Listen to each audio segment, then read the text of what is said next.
کیا ہے بولو؟ تحفہ۔ ہاں دھیان میں رکھنا، تحفہ کیا ہوتا ہے؟ اگر مجھے کسی نے تحفے میں یہ رومال دیا، بولو میں روں گا یا خوش ہوں گا؟ انہیں تحفے میں ہار دیا، دے وہ کتنے خوش ہو رہے ہیں؟ بیش تحفے یہ وہ اگر تحفے میں کوئی کسی کو امامہ دے دے، بولو روئے گا یا خوش ہوگا؟ اگر بیٹے کو تحفہ ملے تو ماں خوش ہوگی، بیش اور جب ماں کو تحفہ ملے تو باپ خوش ہوگا۔ مگر آقا نے فرمایا موت مومن کے لیے تحفہ ہے۔ یہ کیسا تحفہ؟ اگر بیٹے کا انتقال ہو تو ماں بھی رو رہی ہے، باپ بھی رو رہے، بھائی بھی رو رہے، بہن بھی رو رہے، سارے کے سارے لوگ رو رہے، مگر یہ کیسا تحفہ؟ نبی نے فرمایا تو سمجھانا تو پڑے گا۔ ارے بھائی تحفے سے خوشی ہوتی ہے، روتا ہے، مگر یہ نبی فرماتے موت مومن کے لیے تحفہ، تو پھر روتے کیوں؟ سب کے آنسو نکلتے، میرے نبی کے بھی آنسو نکلے، ہمارے بھی آنسو، آپ کے بھی آنسو، مگر ہاں دہاڑے مار مار کے مت روئیو، جیسے آج بعد عورت روتی ہے، اگر کسی کا انتقال ہو جائے تو اتنا منہ پھیلا گیا تم ایسے تھے، اور تھا کیسے ہی، چار پائی پہ پٹکیاں کھا رہی ہے، اور کیا ہے تم ایسے تھے، اور ویسے جب بیان کر کر کے رو رہی ہے۔ جتنے رونے والے تھے سب سے جیت گئی، سب بولے اسی کو زیادہ پیار تھا، اور پیار ایک لفظ کا نہیں تھا۔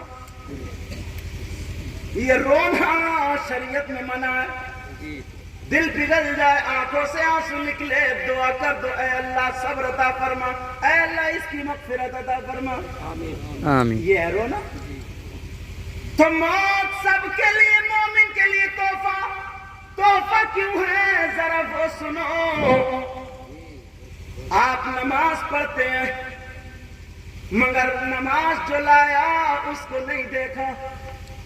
نبی کو دیکھا کسی نے؟ خواب تو بہت دیکھتے ہو گے، کسی کی خواب میں بھینس کھولتے ہو گے تو کسی کا برسین کاٹ کے لاتے ہو، مجھے سب پتا ہے۔ بات خواب میں نہیں، سچ مچ میں ہی کاٹ لاتا ہے۔ بھینس اپنی پل رہی ہے، برسین حاجی جی کا کٹ رہا تھا۔ اب حاجی جی رات کو کھاد ڈالتے پریشان، اور یہ کاٹتے کاٹتے نہیں تھکتا۔ لیکن نماز پڑھتے ہیں، آپ نے جو نماز جن کو تحفے میں ملی ان کو نہیں دیکھا، آقا کا دیدار نہیں کیا۔ ذرا غور کرو پیارے، توجہ کرو، میرے آقا کو نہیں دیکھا، قرآن کی تلاوت کرتے ہیں، مگر جس پر قرآن نازل ہوا ان کو نہیں دیکھا، ساری عبادتیں کرتے ہیں مگر صاحب شریعت کو نہیں دیکھا۔ او مومن کتنا خوش قسمت ہوگا، جیسے انتقال ہو قبر میں جائے تو نبی کا دیدار ہوتا ہے۔ مومن کے اس لیے موت تحفہ ہے۔ سبحان اللہ۔ حضرت بلال کا آخری وقت تھا، نزا کا عالم تھا، بی سمجھ گئی اب بچیں گے نہیں تو رونے لگی۔ حضرت بلال کو ہوش آیا، کیوں رو رہی ہو؟ کہ میرا دنیا میں کون رہے گا؟ حضرت بلال بولے کہ تمہیں خوشی نہیں ہو رہی ہے کہ میں جانا سے ملنے جا رہا ہوں؟ سبحان اللہ بولو، سبحان اللہ۔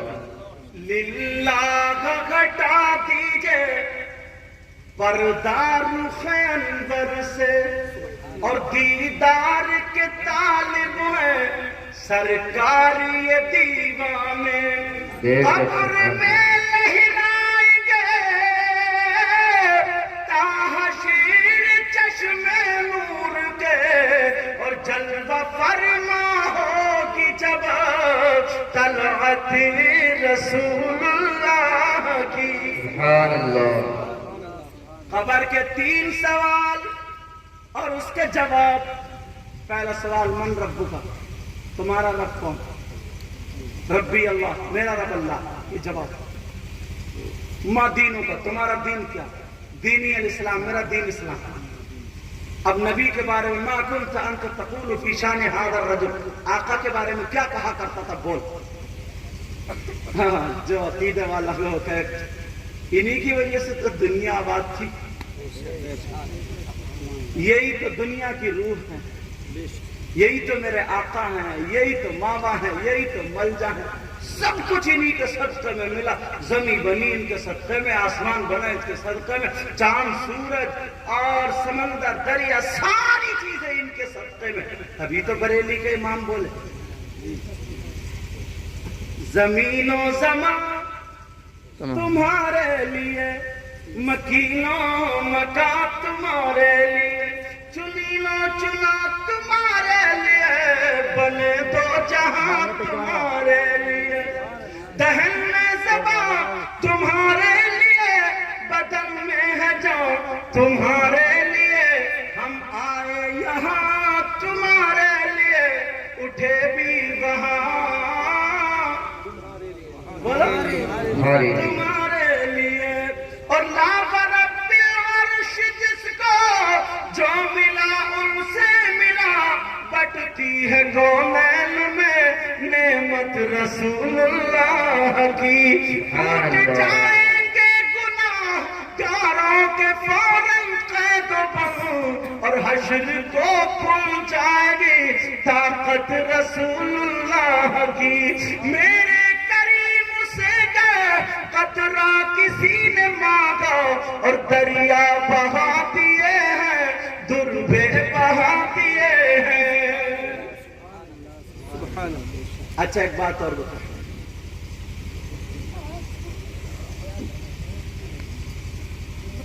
میرے نبی غلاموں کی قبر میں آتے یا نہیں، بولو آتے ہیں؟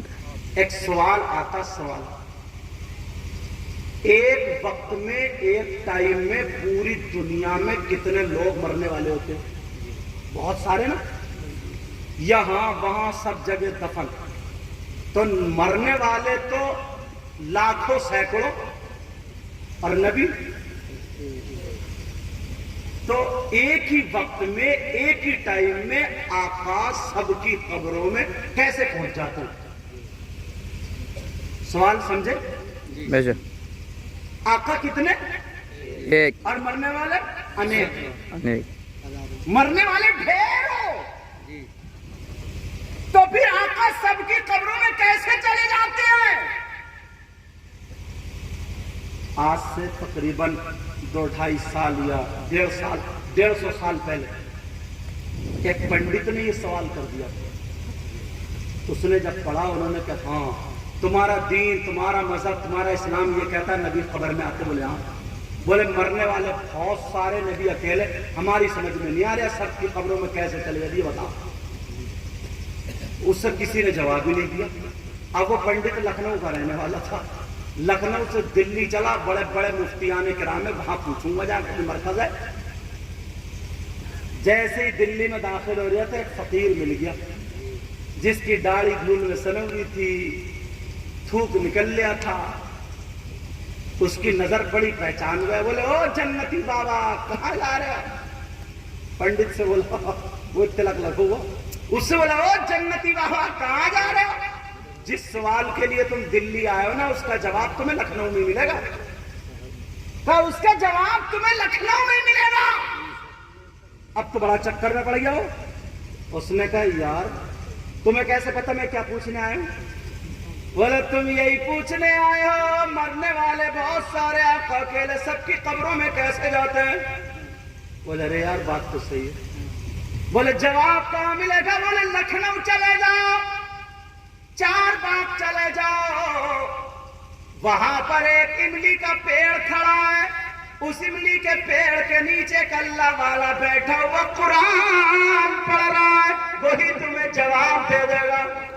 سبحان اللہ۔ وہ واپس ہو گیا، جب جا کر کے دیکھا املی کے پیڑ کے نیچے حضرت شامینہ لکھنوی قرآن پڑھ رہے تھے۔ لکھنؤ جاؤ تو مزار میں ضرور حاضری دینا۔ بولو جاؤ گے نہیں؟ انشاءاللہ، بولو نا انشاءاللہ۔ اور مزار شریف پہ جانا بھی چاہیے۔